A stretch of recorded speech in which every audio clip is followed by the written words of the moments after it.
Kwa kuzingatia kazi kubwa iliyoko mbele yetu niliyoisema, watumishi wa umma na Watanzania sote tuwe tayari.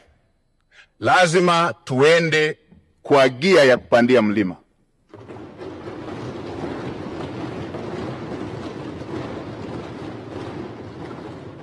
Lazima tuende kwa gia ya kupita kwenye bahari yenye mawimbi.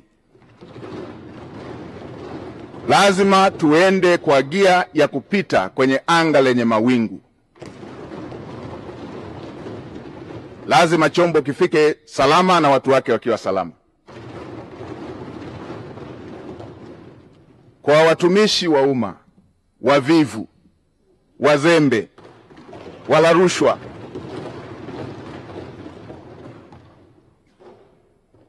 na wenye lugha mbaya kwa Watanzania, tuwe tayari. Wavivu wote, wazembe wote ndani ya ofisi za umma, nitakuja na fiekeo na rato. Lazima maono ya Mheshimiwa Rais ahadi ambazo Mheshimiwa Rais amewaahidi Watanzania lazima zitekelezwe.